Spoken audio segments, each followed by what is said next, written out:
আজকের ক্লাসে আমরা আলোচনা করব আমাদের ফাইল মেনুর অবশিষ্ট যে কমান্ড গুলো রয়েছে ওই সকল কমান্ড গুলো এবং একটা জীবন বৃত্তান্ত, একটা বায়োডাটা কিভাবে করা হয় সেটা শিখব। গত ক্লাসে আমরা আলোচনা করেছিলাম save, save as, open, close জি স্যার। এগুলো সম্পর্কে গত ক্লাস আমরা আলোচনা করেছিলাম। প্রতিটা কমান্ড কিন্তু খুব গুরুত্বপূর্ণ। আপনি কমান্ড গুলোর সাথে যতই ঘনিষ্ঠতা বাড়াবেন, যত সম্পর্ক বাড়াবেন, আপনার আপনার কাজ করাটা, আপনার যে কোনো প্রজেক্ট তৈরি করাটা আপনার জন্য ততটা সহজ হয়ে যাবে। যেমন পুলিশ স্টেশনের কথা বলেন, যে লোকটার সাথে পুলিশ স্টেশনের কোনো সম্পর্ক নেই, ওই লোকটা পুলিশ স্টেশনে যখন যায় তখন কারো সাহায্য পায় না। আবার দেখবেন যার সাথে পুলিশ স্টেশনে ভালো সম্পর্ক সম্পর্ক থাকার কারণে চোর, বাটপার ইত্যাদিদেরকেও সে জেল থেকে বের করে নিয়ে আসে, কারণ তার সাথে একটা আন্ডারস্ট্যান্ডিং হয়ে গেছে, যার কারণে তার জন্য এটা সহজ। সে চোর বাটপারকেও নিয়ে আসতে পারতেছে, আবার সম্পর্ক না থাকার কারণে একটা ভালো মানুষকেও জেলখান থেকে বের করতে পারতেছে না। কমান্ড গুলো হলো এমন যে কমান্ড গুলোর সাথে আপনি যত বেশি সম্পর্ক রাখবেন, আপনি যেই কোনো প্রজেক্ট সেই কাজটা করা আপনার জন্য সহজ হয়ে যাবে। কিভাবে সহজ হবে? যেমন আপনি একটা জীবন বৃত্তান্তর কাজ করছেন, জীবন বৃত্তান্তের মধ্যে অনেক ধরনের কমান্ড ব্যবহার করতে হয়। এই কমান্ড গুলো যখন আপনি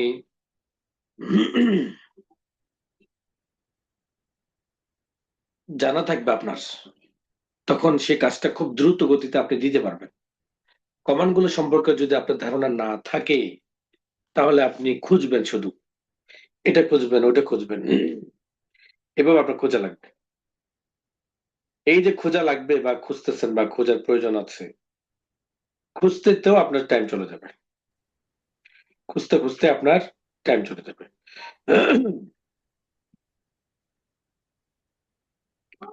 এই জন্য কমান্ড গুলোর সাথে সম্পর্ক রাখতে হবে।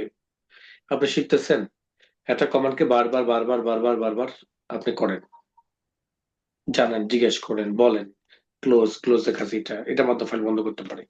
প্রতিদিন আপনি এইভাবে একটা একটা কমান্ড গুলো সবগুলো দেখেন, দেখতে দেখতে দেখতে দেখতে যখন আপনার আয়ত্তে চলে আসবে, তখন দেখবেন যে আপনার জন্য কাজ করা খুব ইজি হয়ে যাবে।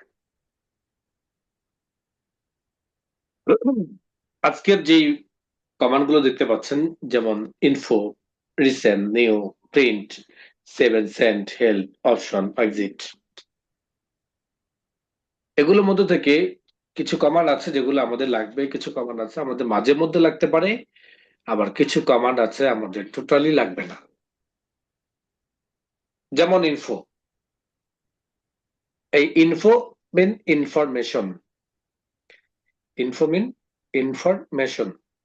কি ধরনের ইনফরমেশন? আপনি একটা কাজ করছেন ফাইলে, যেমন পুরাতন একটা ফাইল ওপেন করি আমরা, ফাইল মেনু থেকে ওপেন, ওপেনে গিয়ে ডেস্কটপ লোকেশন সিলেক্ট করে কোন একটা ক্লাস বা কোন একটা ফাইল আমরা ওপেন করে নিলাম। এই ফাইলের ইনফরমেশন জানতে চাই, কি ধরনের ইনফরমেশন। ফাইল থেকে যখন আপনি ইনফরমেশন ক্লিক করবেন, তখন ডান পাশে আপনি দেখতে পারবেন প্রপার্টিস, ফাইলের সাইজ দেখতে পারবেন যে এটার, এই ফাইলটার ওয়েট কেমন, এই ফাইলটার সাইজ কেমন। এখানে সাইজ দিয়ে কেবি, এমবি, জিবি, টিবি এগুলো বোঝানো হয়। আপনাদেরকে একটা ক্লাসে বলেছিলাম, মনে আছে আপনাদের? জিবি, কেবি, এমবি। জি স্যার। গুড। জি আলহামদুলিল্লাহ, ভালো মতো উচ্চারণ আছে স্যার। এরপর আসেন, আপনার এই ফাইলের মধ্যে পেজ আছে কয়টা, এই ফাইলের মধ্যে ওয়ার্ড আছে কয়টা, টোটাল এডিটিং টাইম এবং টাইটেল, এটা কোনো বিশেষ টাইটেল রয়েছে কিনা, কোনো কমান্ড রয়েছে কিনা, বিশেষ কোনো ট্যাগ আছে কিনা, অথবা রিলেটেড ডেট, সর্বশেষ কত তারিখে ফাইলটা ওপেন করে কাস্টমাইজ করা হয়েছিল, ফাইলটা কত তারিখে তৈরি হয়েছিল। আজ থেকে যদি 10 বছর আগের এই ফাইলটা হয়ে থাকে, কেউ যদি বলে এই ফাইলটার বয়স 10 বছর, তাহলে আপনি তার কথা বিশ্বাস করতে হবে, অন্যথায় তার কথাটা ফেলে দিতে হবে। কি বলেন? হয়তো আপনাকে বিশ্বাস করতে হবে এটা যে সে যে বলেছে ফাইলটার বয়স 10 বছর, এটা তো বয়স 10 বছর। এখন যদি সে মিথ্যা কথা বলে থাকে তাহলে আপনার ধরার কোনো স্কোপ নেই।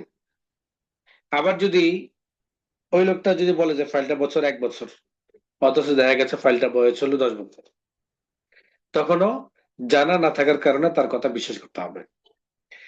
আপনি যেহেতু কম্পিউটার জানেন, আর কেউ যখন আপনাকে বলবে তখন আপনি তার স্টোরিতে চলে যাবেন। কেমন স্টোরি? যেমন আমরা মোবাইলের ক্ষেত্রে আমরা স্টোরি দেখি, কত র্যাম, কত জিবি র্যাম, কত জিবি রোম, তারপরে নানান ধরনের ইয়েগুলো আমরা ওখানে আমাদের প্রপার্টিস থেকে আমরা দেখি,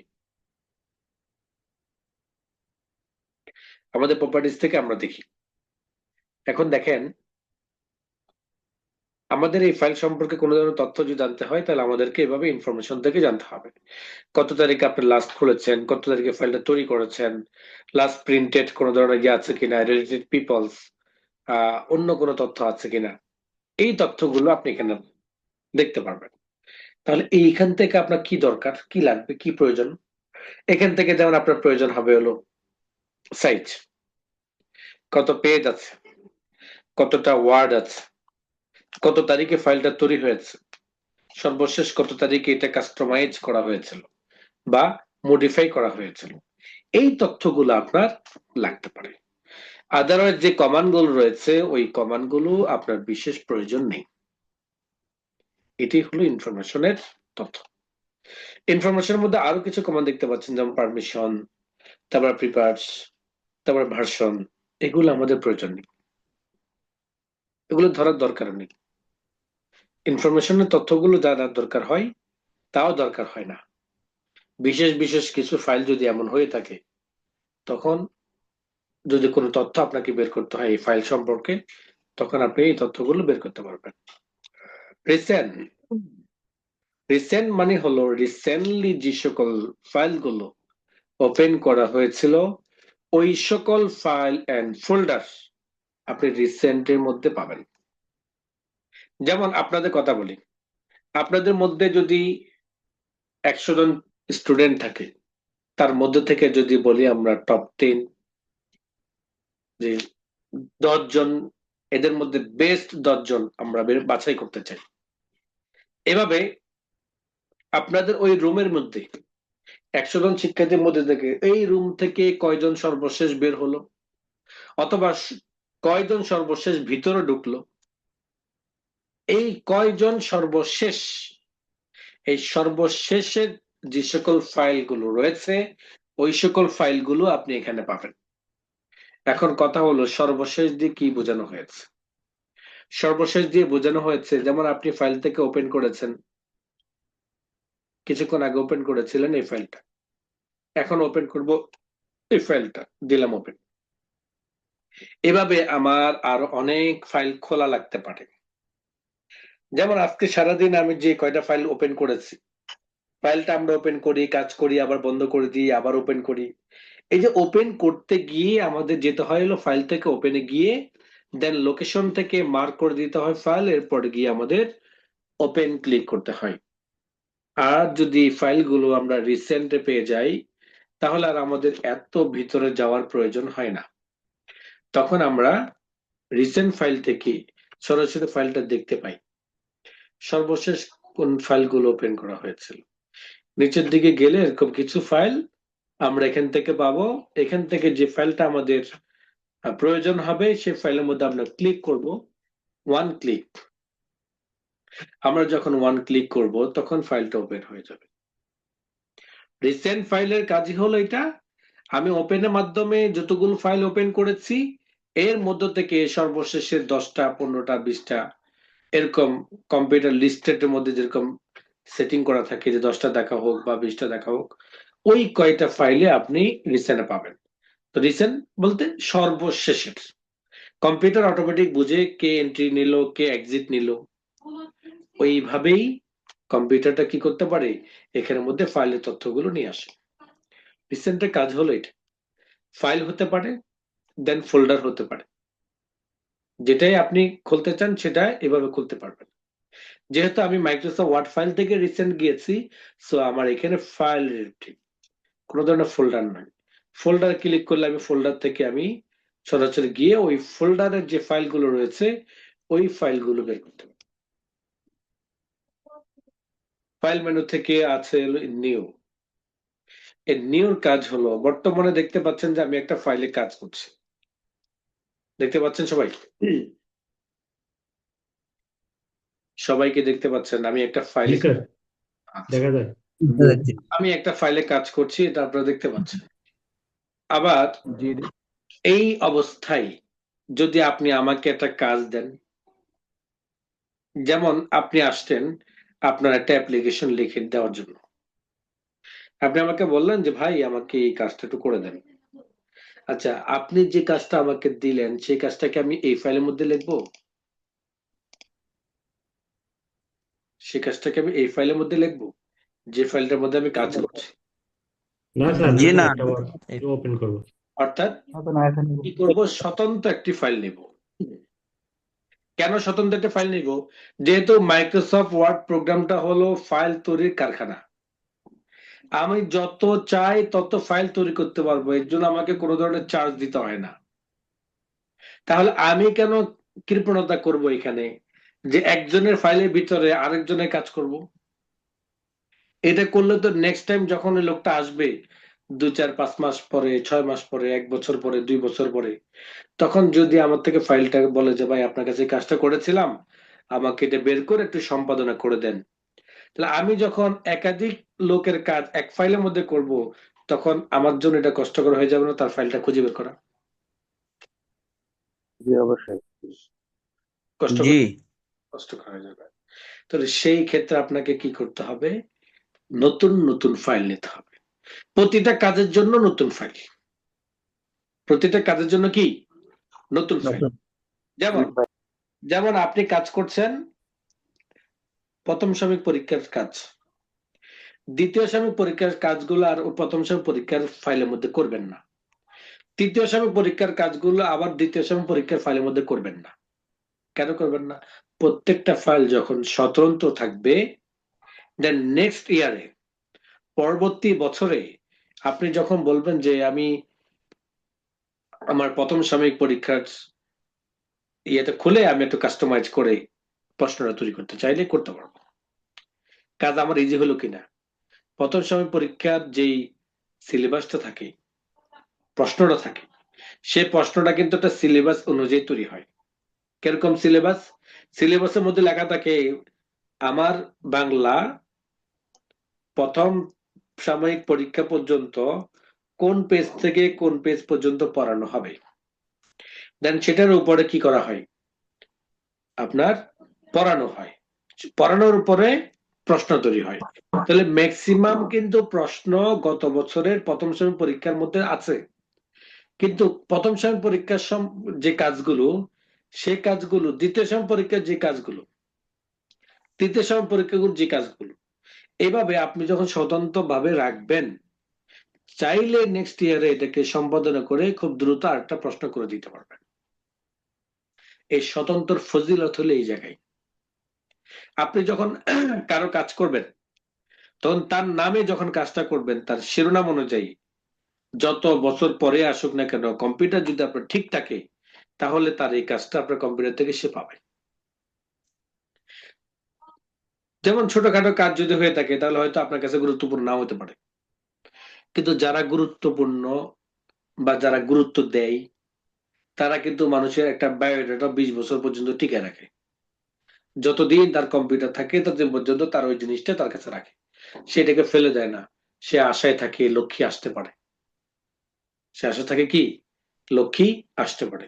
লক্ষ্মী কেন বললাম এখানে, বিজনেসম্যানদের, বিজনেসম্যান যারা আছে তারা তাদের কাস্টমারকে লক্ষ্মী বলে। কি বলে? যারা ব্যবসা করেন তারা তাদের ব্যবসায়িক ভাষা অনুযায়ী তাদের ক্লায়েন্টকে কি বলে? লক্ষ্মী। লক্ষ্মী বলে। কেন লক্ষ্মী বলে? তার দ্বারা তার একটা রুজির ব্যবস্থা হয়। সে আসার কারণে কি তার একটা আর্ন ইনকাম হয়। সে 2 টাকার জিনিস নিলেও তার এখান থেকে তার প্রফিট থাকে। এর জন্য তাদেরকে কি বলে? বিজনেসের ভাষায় লক্ষ্মী বলে। তো এই যে লক্ষ্মী আসবে 20 বছর পরেও আসতে পারে, এবং যখন এই জিনিসটা পুরো এলাকার সবাই জানবে তখন বলবে যে এই কাউসার ভাই দোকানে যাও। কাউসার ভাই দোকানে গিয়ে ওই যে 5 বছর আগে আমি একটা বায়োডাটা করছিলাম, তুমি ওখানে গিয়ে বলবো যে তোমার নামে এটা করে দিতে। বুঝতে পারছেন? তাহলে যে বললো আপনাকে, যে ওই যে ক্লায়েন্টকে বললো, সে ক্লায়েন্ট যোগাই দিল না? ওই লক্ষ্মী ক্লায়েন্ট যোগাই দিল কিনা আপনাকে? জি। জি। যোগাই দিল। যে এটা কিভাবে হলো? আপনার ইনভেস্ট। কি ইনভেস্ট? আপনি একটা ফাইল সংরক্ষণ করেছেন। এই ফাইলটা যদি ফেলে দেন আপনার কোনো ক্ষতিও নাই, লাভও নেই। কিন্তু ফাইলটা যদি আপনি রেখে দেন আপনার লাভ আছে, ক্ষতি নেই। ফাইলটা যদি রেখে দেন তাহলে আপনার কি আছে? লাভ আছে, ক্ষতি নেই। কেমন লাভ আছে? ফাইল যখন সংরক্ষণ করবেন, মানুষ যখন জানবে, তখন ওই ক্লায়েন্ট আপনাকে আরেকটা ক্লায়েন্ট পাঠাবে। এইভাবে একটা এক্সাম্পল আপনাকে দিন। ঠিক আপনি যে একটা নতুন নতুন ফাইল তৈরি করবেন, এখন আপনি যে অবস্থায় আছেন, এই অবস্থায় যদি আপনি আরেকটা ফাইল তৈরি করতে চান, নতুন একটা ফাইল আমরা কোত্থেকে তৈরি করি? নিশ্চয় আমরা স্টার্টে যাব, এরপর ভিতর থেকে প্রোগ্রাম গিয়ে আমরা ফাইলটা ওপেন করবো, তাই না? যেহেতু আমরা এইভাবে শিখে আসছি, ক্লিক, জি। নতুন একটা ফাইল ওপেন হলো। যেহেতু আমরা এখান থেকে স্টার্ট থেকে শিখে আসছি, তাহলে আমরা ওইভাবেই তো করব। হ্যাঁ, আমরা যখন কাজ থাকা অবস্থায় আরেকটা কাজ পাবো, তখন ওই কাজটা নতুন ফাইল তৈরি করার জন্য আমাদেরকে স্টার্ট থেকে ক্লিক করতে হবে নিউ। যখন স্টার্ট থেকে নিউতে ক্লিক করব, তখন ব্ল্যাঙ্ক ডকুমেন্টে ডাবল ক্লিক অথবা ক্রিয়েটে ক্লিক করলে একটা নতুন ফাইল ক্রিয়েট হয়ে যাবে। একটা নতুন ফাইল সম্পূর্ণরূপে ফ্রেশ। এই খাতার মধ্যে কি নাই? কোনো লেখা নেই। এই খাতাটা কারোর নামে রেজিস্টার্ডও নেই। রেজিস্টার্ড আছে? না। রেজিস্টার্ড করার জন্য কি করতে হয়? ফাইলে সেভ গিয়ে করতে। সেভ সেভ করতে। করতে হবে। তাহলে এই যে আমরা নতুন একটা ফাইল ক্রিয়েট করলাম, ক্রিয়েটটা কিভাবে করে? নিউতে গিয়ে ব্ল্যাঙ্ক ডকুমেন্টে ডাবল ক্লিক অথবা ক্রিয়েট ক্রিয়েট। হবে ওয়ান ক্লিক। ঠিক। আমরা ব্ল্যাঙ্ক ডকুমেন্টে ডাবল ক্লিক করলাম, তাহলে আমার আরেকটা ফাইল তৈরি হয়ে গেল। এইভাবে আমি যতগুলো ফাইল ক্রিয়েট করব ততগুলো ফাইল তৈরি হবে। ফাইল তৈরি করা, নতুন একটা ফাইল তৈরি করা কাজ হলো নিউর কাজ। নিউর পরে রয়েছে আমাদের প্রিন্ট। আপনি কম্পোজ শিখেছেন না? 1 ভাষা, 2 ভাষা, 3 ভাষা, 4 ভাষা।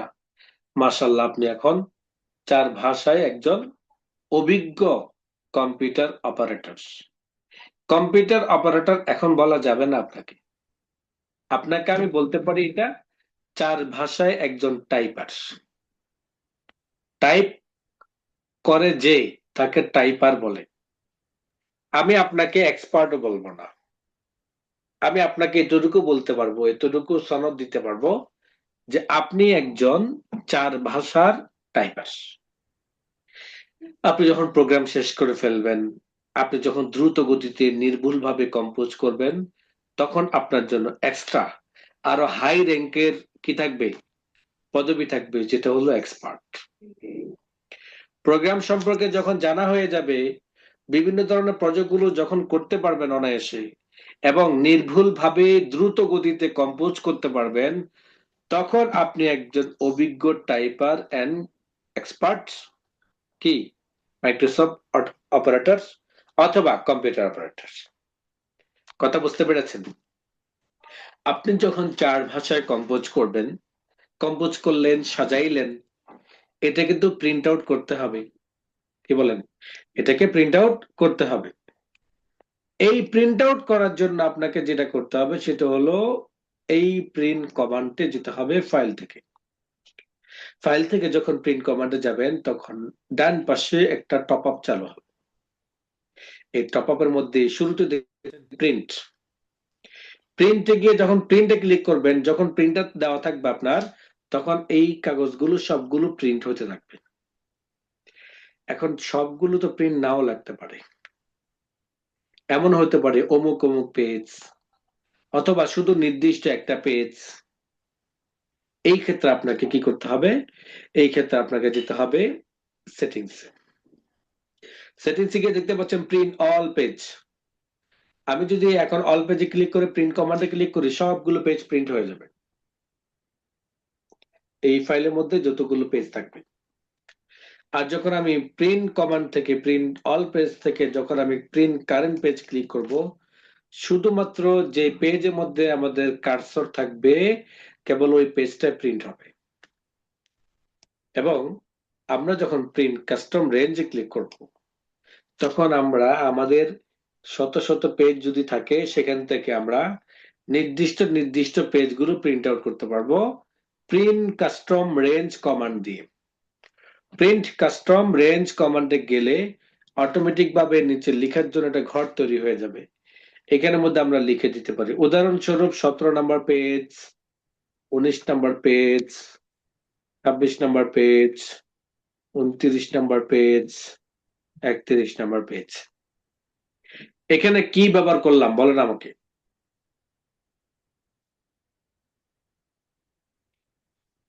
বলেন, কথা বলেন। কমা ব্যবহার করলাম। কি ব্যবহার করলাম?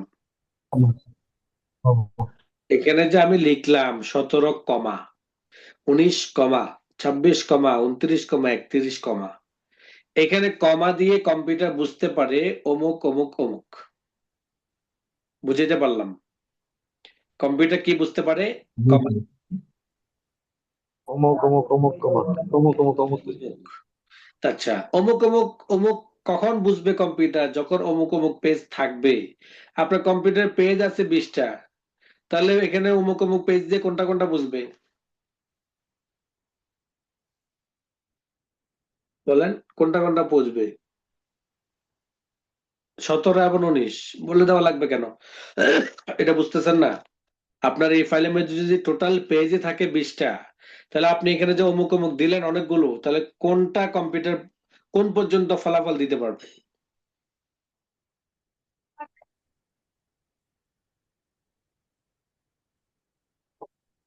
আমার কথা কি বুঝতে পারছেন?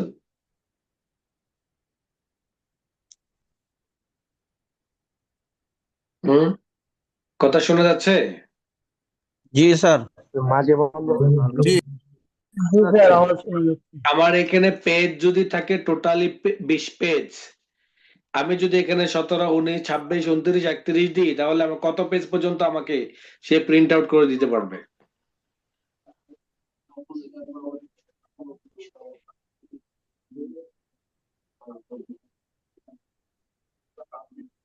বলেন। 5 পেজ স্যার। আমার টোটাল এই ফাইলের মধ্যে পৃষ্ঠা আছে 20টা। সাধারণ এই গণিতটা আপনারা বুঝেন না? What? তো ঠিকই কথা বলতেছেন, এতটুকু বোঝার চেষ্টা করেন না কেন? দেখুন দেখা যাক।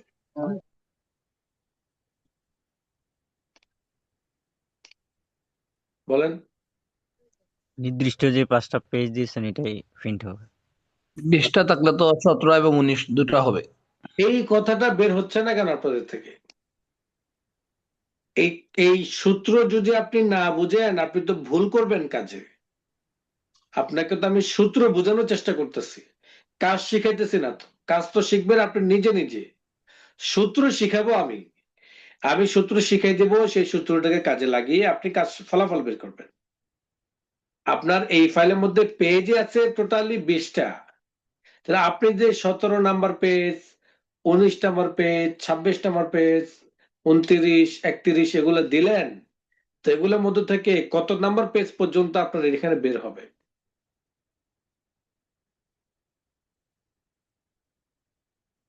এখনো স্পষ্ট না?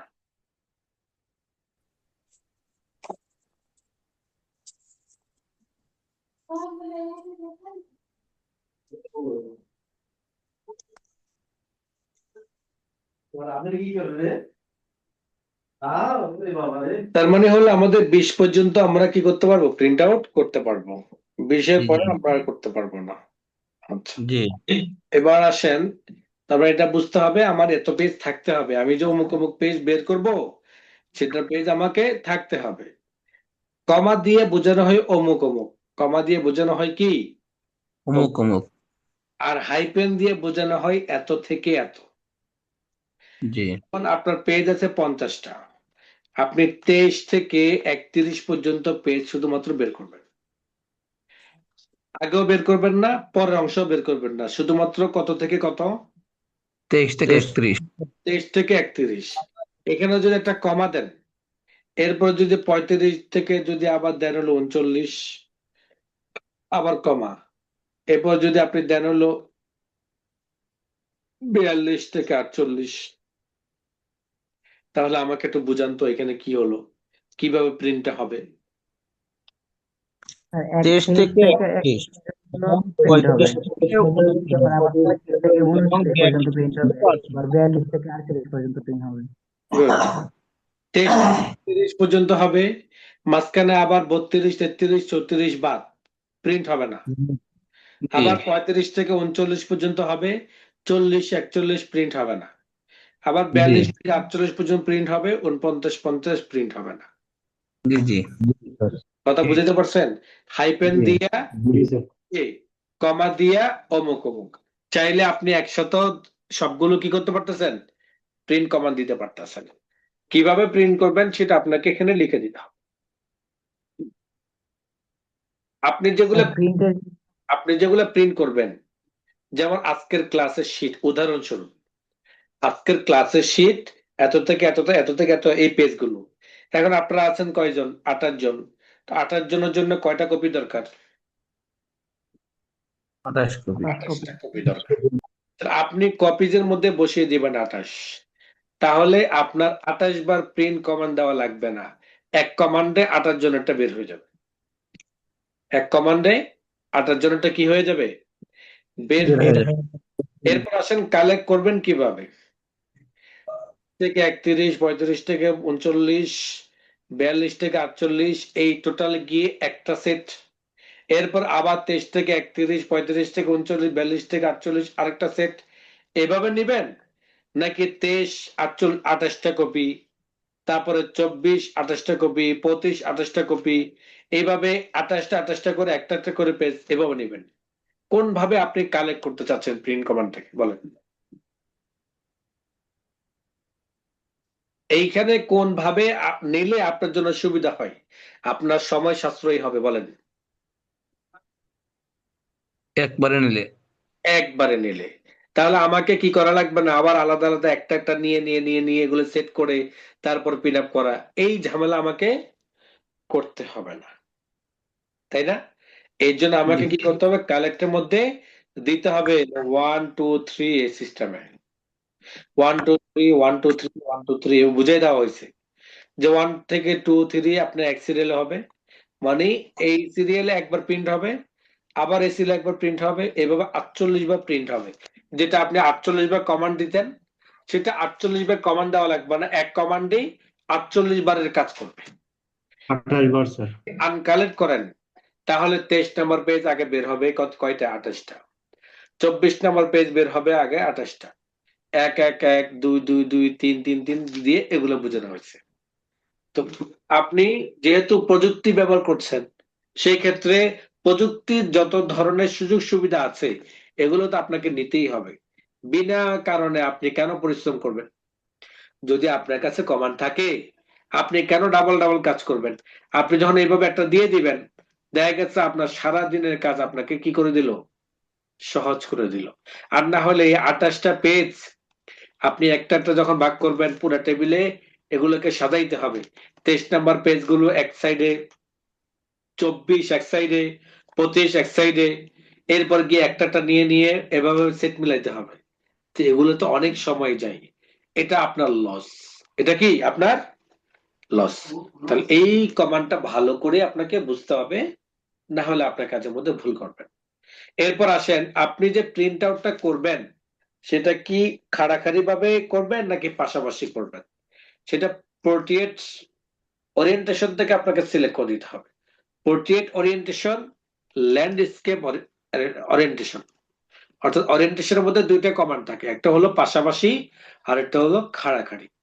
খাড়াখাড়িকে যেটা আছে সেটাকে বলা হয় পোর্ট্রেট এবং ল্যান্ডস্কেপকে বলা হয় পাশাপাশি ভাবে।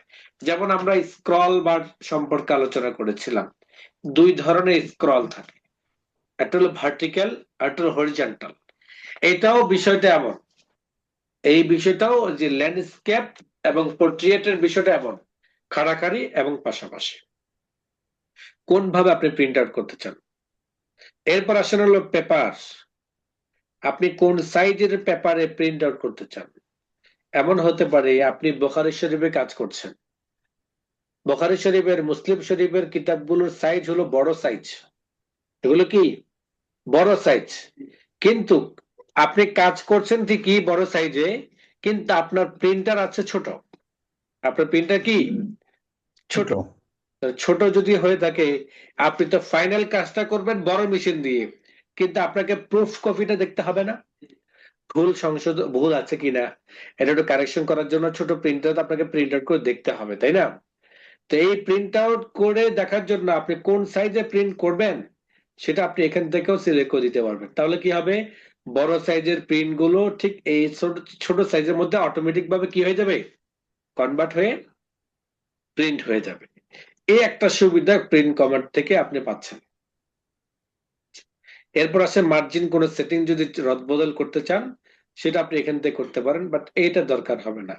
এর আগ পর্যন্ত যে কমান্ড গুলো আছে এই কমান্ড গুলো আপনার কম বেশ লাগতে পারে। বিশেষ করে প্রিন্ট যেই কমান্ড গুলো রয়েছে, print all, print current, custom, এগুলো খুব গুরুত্বপূর্ণ। এগুলো অবশ্যই ভালো করে দেখে তারপরে কি আপনি প্রিন্ট কমান্ডে কি করবেন, প্রিন্ট দিবেন। কত কপি দরকার সেটা লিখে দিলেন এখানে। এবং যদি আপনার একাধিক প্রিন্টার থাকে, আপনার কি থাকে, একাধিক প্রিন্টার থাকে। একাধিক প্রিন্টার কেন থাকবে, এটা অনেকের প্রশ্ন থাকে, অনেকের মনের মধ্যে কি থাকে, একাধিক কেন থাকবে। এই প্রশ্নটাও আমাদের শিক্ষার্থীরা আমাদেরকে করেছেন।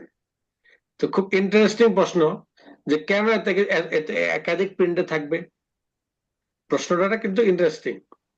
বাট এইটা যে একাধিক কেন থাকবে যদি একটু মাথা গোলাইতো তাহলে উনি বুঝতে পারতেন।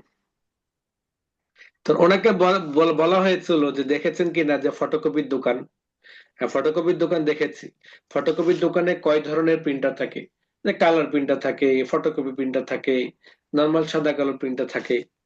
এই যে একাধিক প্রিন্টার তো আপনি ওই দোকানে দেখেছেন, আপনি যদি একটা কম্পিউটার দোকানের বা ফটোকপির দোকানের অপারেটর হয়ে থাকেন বা মালিক হয়ে থাকেন, তাহলে কম্পিউটার তো আপনার প্রত্যেকটার জন্য, প্রত্যেকটা প্রিন্টার জন্য আলাদা আলাদা কম্পিউটার রাখতে পারবেন না, পারবেন।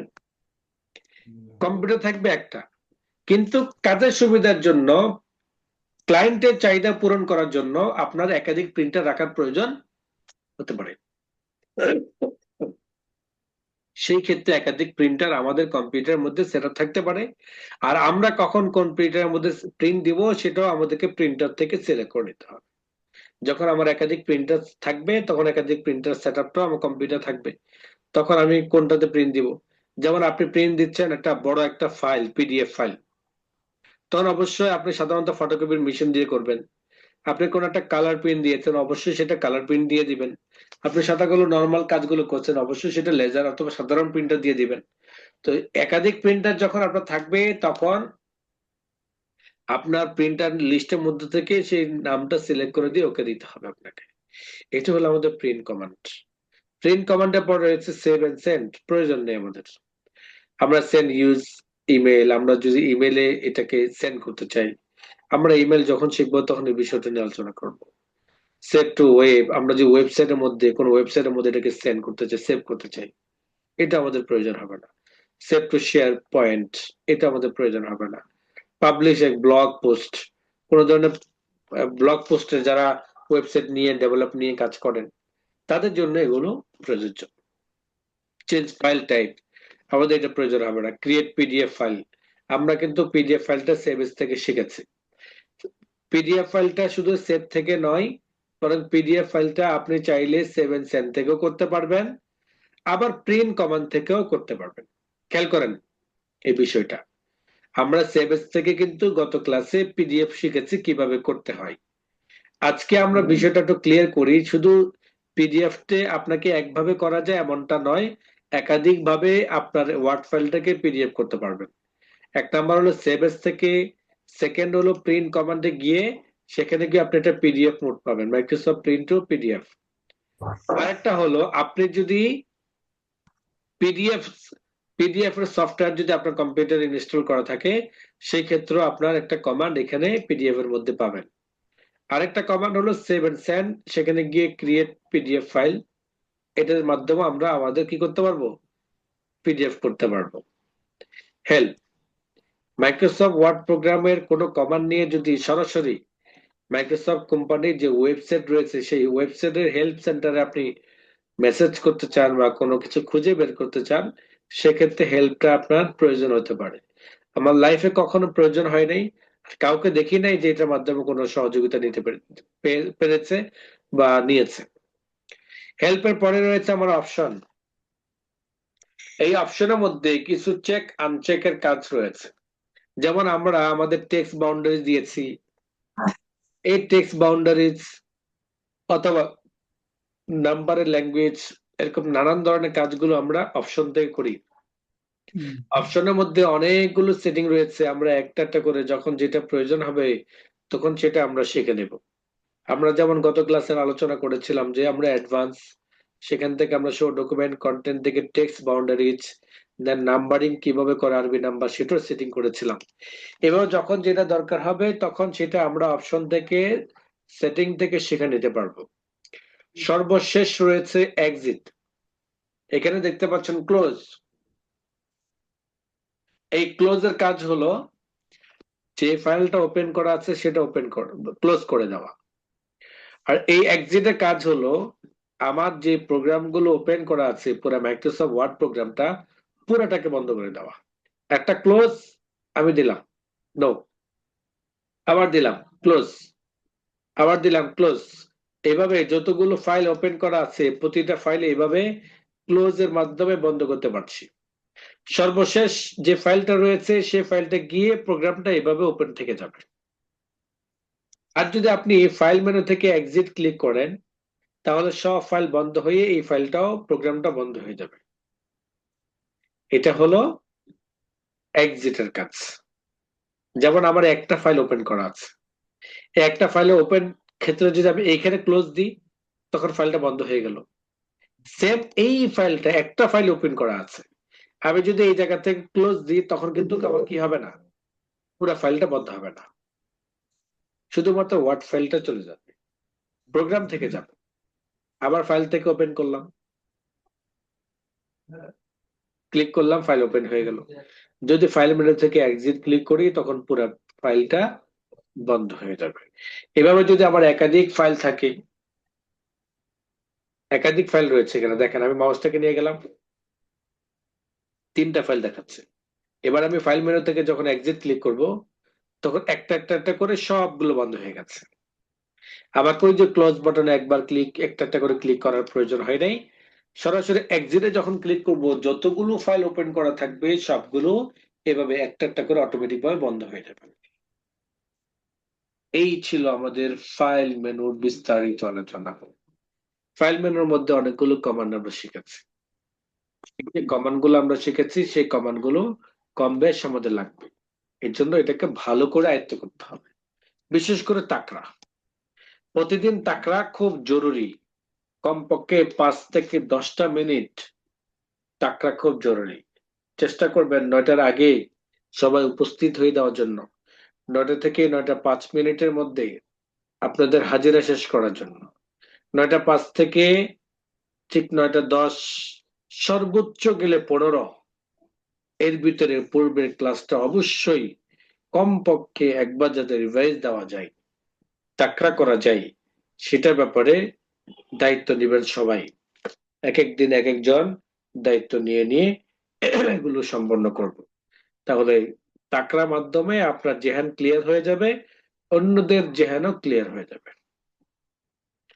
এবার আসেন একটা ছোট্ট কাজ করি আমরা। কি কাজ করব, যেমন উদাহরণস্বরূপ একটা দরখাস্ত লিখব, ছোট নাম যে করে নিলাম, কন্ট্রোল অল্টার ছোট হাতের বি প্রেস করে নিলাম। এবার আমরা লিখলাম বরাবর, অথবা আমরা লিখে যাব।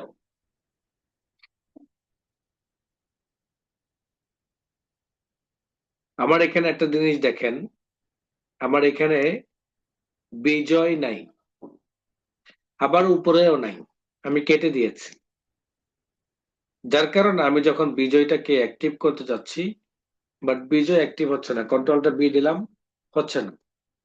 আবার কন্ট্রোলটা বি দিলাম, হচ্ছে না। কারণ বিজয়টা টোটালি কি করা নাই, কম্পিউটারের মধ্যে সেট আপ করা আছে, কিন্তু সেই সেট আপ ফাইলটা যখন আমার এখানে টপ আপ বক্সের মধ্যে আসে, সেই টপ আপ বক্স থেকে যখন কেটে দিই, তখন বিজয় অ্যাক্টিভ আর আনঅ্যাক্টিভ করার মতো সুযোগ থাকে না। তখন আমাকে স্টার্ট মেনুতে গিয়ে সেখান থেকে বিজয়টাকে খুঁজে আমাকে ক্লিক করতে হয়। তখন গিয়ে বিজয় আমার কম্পিউটার সামনে আসে। আমি বিজয়তে ক্লিক করলাম, এখন আমার বিজয়টা আমার এখানে ওপেন হয়ে যাবে, যে ওপেন হয়ে গেছে। ওপেন হয়ে যাওয়ার পরে দেখেন আমার নিচে রয়েছে এটা, এই যে আমি চাইলে এটাকে টপ আপ বক্স উপরের দিকে নিয়ে যেতে পারি।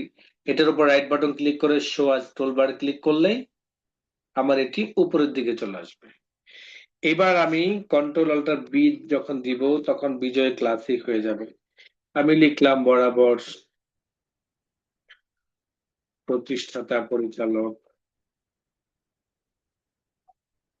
শ্রমিক ক্লাব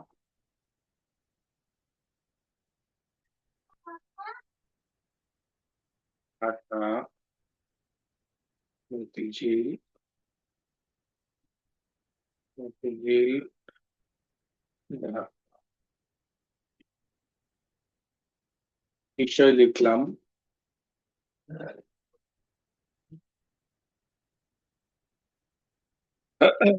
উনিশতম বেচে 19তম কম্পিউটার বেচে ভর্তি প্রথম জানান যথা বিহিত সম্মান প্রদর্শন পূর্বক বিনীত নিবেদন এই যে বিশ্বস্ত সূত্রে জানতে পারলাম আপনার প্রতিষ্ঠিত অনলাইন প্রতিষ্ঠান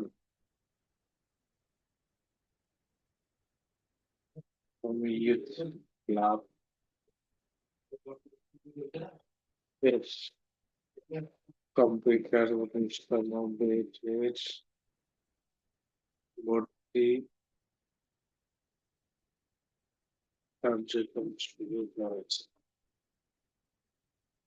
তাই আমি একজন আগ্রহী হয়ে বেচে ভর্তি হতে ইচ্ছুক। অতএব আমার আমাকে উক্ত বেচে ভর্তি হতে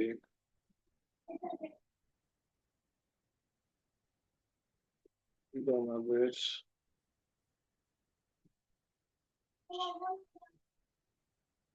যথাশীল গ্রামে জানাবেশ সুদৃষ্টি কামনা করছি।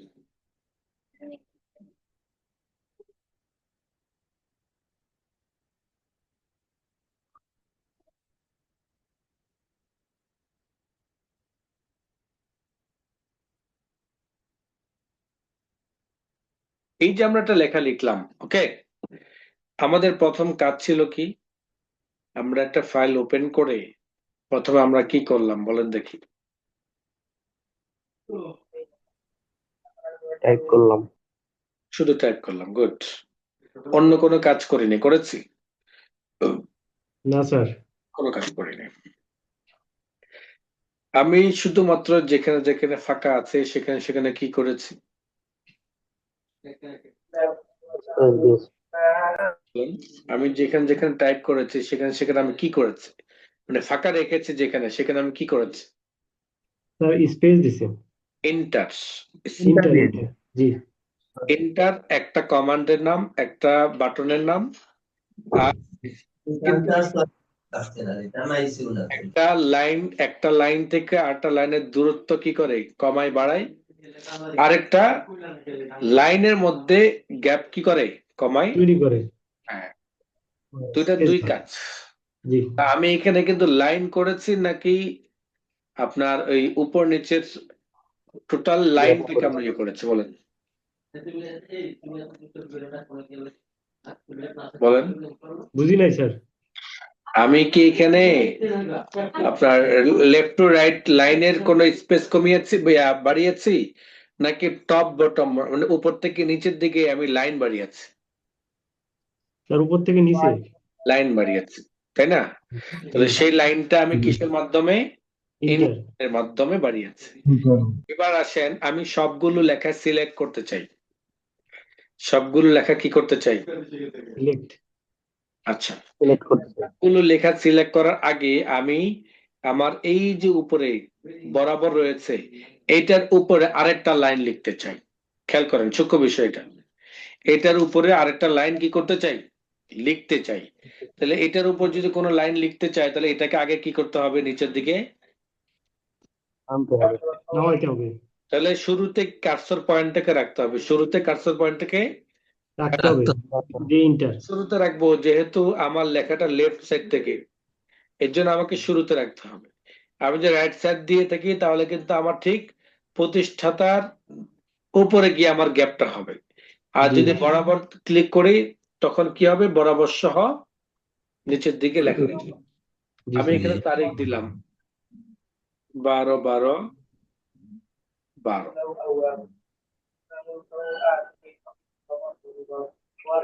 তারিখ দিলাম।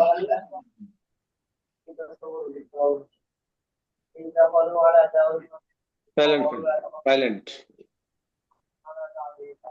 আমি প্রথমে কম্পোজ করলাম। এবার আমি চাচ্ছি আমার সবগুলো লেখাগুলোকে সিলেক্ট করতে। এর জন্য আমাকে ক্লিক করতে হবে, এই যে তীর দেখতে পাচ্ছেন, সিলেক্ট। সিলেক্ট থেকে সিলেক্ট অল যখন ক্লিক করব সবগুলো লেখা কি হয়ে যাবে? সিলেক্ট হয়ে যাবে। সিলেক্ট মানে হলো মার্ক করা, হাইলাইট করা। এবার আমাকে যে কাজটা করতে হবে, আমি দেখতে পাচ্ছি যে বাম পাশে সবগুলো লেখা কিন্তু সিরিয়ালে আছে, অ্যালাইন কিন্তু সবগুলো সমান, কোনোটা এমন হয়নি। দেখেন যেমন এটা একটু ফাঁকা হয়ে আসছে, তাই না? জি কোন লাইন কি আছে এমন ফাঁকা? না। কিন্তু রাইট সাইড দেখেন আছে, জি আছে না?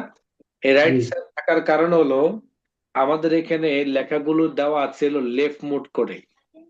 কি মুড করে? লেফট। এই দেখেন আমার অ্যালাইনটিকে দেখতে পাচ্ছেন লেফট, অ্যালাইন টেক্সট লেফট, জি অ্যালাইন গুলো লেফট সাইড মুখী আছে। আমি জি যদি এই জায়গার মধ্যে যদি জাস্টিফাই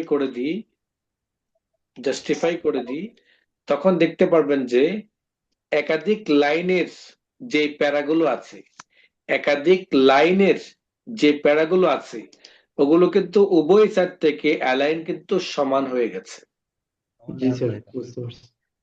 একাধিক, খেয়াল করেন, একাধিক লাইনের প্যারা, কিন্তু একাধিক লাইনের প্যারা না এগুলো। এগুলো না। যদি একাধিক লাইনের প্যারা থাকতো এগুলো কিন্তু শেষ পর্যন্ত লেগে যেত। জি একাধিক লাইনের প্যারা কেবল আছে একটা লাইন। এটা দেখেন লেফট সাইড, দেখেন কি অবস্থা। এখন দেখেন আবার জাস্টিফাই করলে কেমন হয় দেখেন। বুঝতে পেরেছেন? জি স্যার। এবার আসেন, আমি আমার লেখাগুলোকে দেখলাম, লিখলাম। লেখাগুলোকে আমি ইন্টার দিয়ে দিয়ে একটু কম বেশ উপর নিচে আমি একটু বাড়িয়ে নিতে পারি, কমিয়ে নিতে পারি। এখন দেখেন আমি যদি বলি যে লেখাটাকে একটু বড় করা দরকার, তাহলে আমাকে আবারও সিলেক্ট মেনুতে যেতে হবে, সিলেক্টে যেতে হবে। এরপর আমাকে লেখার এই যে ফন্ট বক্সে ডাইনে দেখতে পারবেন লেখার সাইজ, সেখানে গিয়ে আমরা একটু সাইজ বড় করে দিতে পারি, 18 দিলাম। এখন দেখেন পুরো পেজটা আমার কেমন দেখাচ্ছে। এই হলো আমার পুরো পেজ। স্যার এই ফন্টের কি কোনো মানে ধরাবাঁধা নিয়ম আছে যে এটা রাখতেই হবে? সাইজ হ্যাঁ হ্যাঁ, সাইজ। না, লেখার উপর নির্ভর করে। লেখা যদি কম হয় তাহলে এক ধরনের, লেখা যদি বেশি হয় তাহলে আরেক ধরনের। এটা কাজ করতে করতে ওই যোগ্যতাটা আসে সাধারণত। এটা বুঝে দেওয়া যায় না। কিছু কিছু প্রজেক্টের ক্ষেত্রে বলা যায়, যেমন আপনি একটা অ্যাপ্লিকেশন করেছেন, অ্যাপ্লিকেশনের সর্বোচ্চ সাইজ 18 হতে পারে, 12 থেকে 18-র ভিতরে। যেহেতু আমার অ্যাপ্লিকেশনের মধ্যে লেখা কম, খুব সারসংক্ষেপ ভাবে লেখা হয়েছে, কোনো হাওয়া দেওয়া হয়নি। এখানে তো অ্যাপ্লিকেশন মানে তো হাওয়া পটানো, ম্যানেজারকে পটানো, মালিকদেরকে পটানো, পরিচালকদের পটানো, প্রিন্সিপালকে, মতৈশবকে পটানো। হুজুর আপনি অনেক ভালো, আপনার জন্য আমি অনেক দোয়া করব, আপনার বাচ্চা কাচ্চার জন্য দোয়া করব, আপনি যাতে অনেকগুলো বিয়ে করতে পারেন, এরকম নানান দোয়া দেয়। এই দোয়া ছলেই ওই মতৈশব সিগনেচারটা দিয়ে দেয়, বুঝেন নাই? তো এই দোয়া তো আর, হাওয়া তো আর এখানে দেওয়া হয়নি, এর জন্য লেখা কম। আপনি যত হাওয়া বেশি দিবেন লেখা বাড়বে, আর লেখা যত বাড়বে লেখার সাইজ তত কমে আসবে। কারণ একটা আবেদন তো 2 পেজ ব্যাপী হবে না, তখন তো আর হাওয়া দিয়েছেন যে তখন বুঝে ফেলবে। আপনি যখন 2 পৃষ্ঠার একটা আবেদন দিবেন তখন নির্ঘাত আপনার এই ইয়ে গেছে, দরখাস্ত গেছে, এটা আর কোনো কাজে লাগবে না। কারণ বুঝে ফেলবে, প্রথম বুঝে ফেলবে যে বেটা 2 পেজ ব্যাপী ইয়া লিখতে পারে, হাওয়া লিখতে পারে, সে যে আমাকে হাওয়াই দিতেছে এটা স্পষ্ট সে বুঝে ফেলবে। আর যখন আপনি 1 পেজের মধ্যে সুন্দর করে সাজিয়ে গুছিয়ে দিবেন তখন কিন্তু এটা বুঝতে পারবে না, যত পড়বে তত কি আপনার দিকে আকৃষ্ট হবে। এইভাবে করবেন একটা দরখাস্ত, এটা একদম একদম বেসিক লেভেলের একটা আবেদন। এই বেসিক লেভেলের আবেদনটাও আপনারা এখন করতে পারবেন না অনেকে, এইটা ভুল করবেন সেটা ভুল করবেন, তো ভুল করেন। আপনি ভুল না করলে সংশোধন হবে কিভাবে? আপনি যদি ভুল না করেন আপনার সংশোধন হওয়া দরকার আছে না? সংশোধন তো হবে তখন যখন আপনি ভুল করবেন। কথা বুঝাইতে পারলাম? তো সংশোধন আমাদেরকে কি করতে হবে? করতে হবে। আর এর জন্য আপনি যখন এইভাবে কাজগুলো করবেন, করে করে আমাদের গ্রুপের মধ্যে দিবেন, তখন আমরা আপনাকে বলে দিব যে ভাই এটা এইভাবে না, এইভাবে, এইভাবে না, এইভাবে, এইভাবে না, এইভাবে করুন। বলতে বলতে বলতে বলতে বলতে বলতে একটা সময় দেখবেন যে আপনার কাজের মধ্যে আর কোনো ভুলই নেই। একটা বইয়ের কথা বলেন, একটা বই যখন আপনি লিখেন, আর ওই সম্পাদক আর কম্পিউটার অপারেটর জানে কতবার যে ওই বইটা সম্পাদনা করা হয়। সম্পাদনা করতে করতে করতে করতে করতে লাস্ট ফিনিশিং এসে এটার মধ্যে পরিপূর্ণতা পাওয়া যায়, নির্ভুল একটা বই পাওয়া যায়। তখন গিয়ে এটা পাঠকের হাতে যায়। পাঠকের হাতে কিন্তু এমনি এমনি আসে না, 2-3 বার, কমপক্ষে 2-3 বার এই বইটা সম্পাদনা করা হয়, ঠিক করা হয়, ঠিক করে আবার প্রিন্ট আউট করে বের করে আবার দেখা হয়, আবার ভুলগুলো দেখে আবার সংশোধন করে আবার প্রিন্ট আউট করা হয়। এইভাবে করতে করতে first proof, second proof, third proof, makeup proof, final proof, তারপরে গিয়া ছাপাখানা যায়। বুঝাইতে পারলাম? এইভাবে আপনাকেও কি করতে হবে? একটা করে দরখাস্ত সবাইকে লিখতে হবে। যাদের কম্পিউটার আছে তারা অবশ্যই কি করবেন? এই দরখাস্তটা লিখবেন। আজকে ক্লাস এই পর্যন্ত। কারো যদি প্রশ্ন থাকে করতে পারেন।